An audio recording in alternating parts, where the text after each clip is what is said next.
오늘 본문 가운데 여호수아의 심정을 한번 생각해 보세요.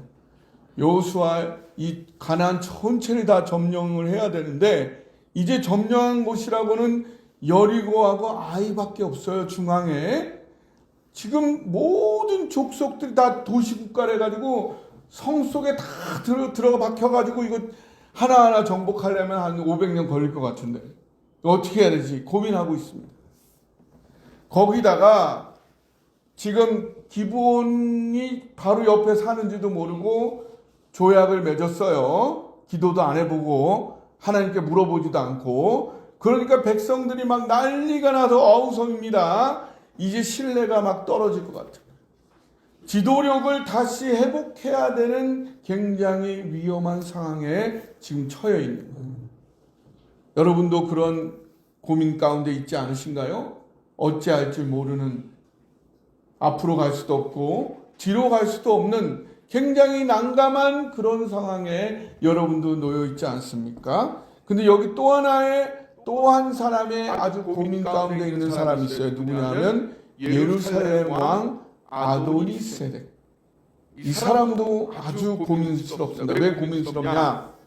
이 이스라엘 사람들이 그저 떠돌이 유랑민인 줄만 알았는데 동편에 있는 왕들을 다 잡아 죽이고 또 요단강을 마른 땅처럼 건너와가지고는 그 난공불락의 여리고 성도 다 무너뜨리고 아이성도 무너뜨리고 거기다가 더 놀라운 사실은 그들 중에서도 아주 막강한 도시국가였던 기브온 사람들이 다 항복을 해버린 거예요.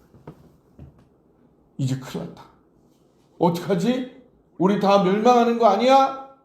이런 두려움 가운데 빠진 데다가 자기들과 한 통속이었던 기브온 사람들마저 항복을 해보니까 어땠어요? 배신감이 느껴져요. 상처를 넘어서 배신감과 분노를 느끼는 이런 상황에 놓여가지고는 주변에 있는 왕들을 다 모았어요. 도시국가 5국가가 연합을 해가지고 이제 기브온을 우리가 아주 박살을 내버리자. 기브온 앞에 진을 쳤습니다. 그래서 이 자기네들에게 의논도 없이 이스라엘과 화친을 맺은 이 기브온에게 응직을 하고 그래서 이스라엘의 힘을 빼뜨리고 그 다음에 또 혹시라도 이스라엘에 항복하려고 하는 다른 도시국가들을 막는 이런 전략적인 행동이었던 것입니다. 반면에 이 기브온 사람들도 또 위기죠. 이제 자기네들의 이웃이었던 사람들이 이제는 자기네들을 죽이려고 사방에 진을 치고 있는 상황, 절체절명의 이 위기 가운데서 그들을 도울 수 있는 유일한 사람들은 이제 곧 얼마 전에 알게 된 이 이스라엘 민족밖에 없었어요. 그러나 그들과는 언약을 맺었기 때문에 당신의 종들을 구원하소서라고 그 약속을 붙잡고 늘어지는 것입니다. 그들의 유일한 희망은 하나님의 백성 이스라엘과 맺은 언약이었던 것입니다. 우리도 추석을 앞두지만 여러 가지 위기와 어려움 가운데 난감한 상황에 놓여 계시지는 않습니까? 건강의 문제, 경제적인 어려움, 여러 관계들의 갈등과 단절, 또 가정 가운데 부부간의 관계는 좋으신가요? 자녀들과의 문제는 없으신가요? 세대 간의 갈등이 마음껏 치열하게 드러나고 있지는 않습니까? 또 국가는 어떻습니까? 우리 장로님 기도해 주신 것처럼 관세 문제도 있고 경제 전쟁에다가 여러 외교 문제로 안보가 위협을 받는 듯한 이런 어려움 가운데 새로운 세계 정세의 흐름 가운데 우리 국가는 어디로 가야 되냐라고 걱정하셔가지고 또 잠도 못 주무시고 계신 분이 혹시 계신가 모르겠습니다. 또 우리 교회도 마찬가지입니다. 우리 교회 가운데 새로운 성도들을 어떻게 전도해야 될 것이냐, 우리 교회는 어떻게 해서 계속해서 성장과 발전을 이루어낼 것인가? 우리 가운데 다음 세대들은 어떻게 세워야 될까? 어쩌면 이 세 부류의 사람들이 놓여 있는 이 어쩔 수 없는 이 고민, 어쩌면 생명이 있는 모든 사람들이 느끼고 있는 그 고민과 위기도 마찬가지가 아닌가라는 생각이 듭니다. 그런데 이 고민 앞에 어떻게 대응을 하냐? 이 문제를 어떻게 해결해 가려고 하느냐? 여기가 더 중요하다는 것입니다. 어차피 모두가 다 고민과 어려움 가운데 있는데 이것을 어떻게 해결하려고 하느냐에 따라서 그 길이 구원의 길이 되기도 하고 구원의 길이 아닌 멸망의 길이 되기도 한다는 것입니다. 그 길이 승리의 길이 되기도 하고 패배의 길이 되기도 한다. 성공의 길이 되기도 하고 실패의 길이 되기도 한다. 내 인생을 마감할 때 내 인생 잘 살았구나 만족하는 길이 되기도 할 것이며 내가 왜 이렇게 살았을까 돌이킬 수 없는 내 인생이 너무나 후회되는 그런 길이 될 수도 있다는 것입니다. 또한 그 어떤 결정을 하느냐에 따라서 하나님 앞에 갔을 때 너 정말 잘 결정했다.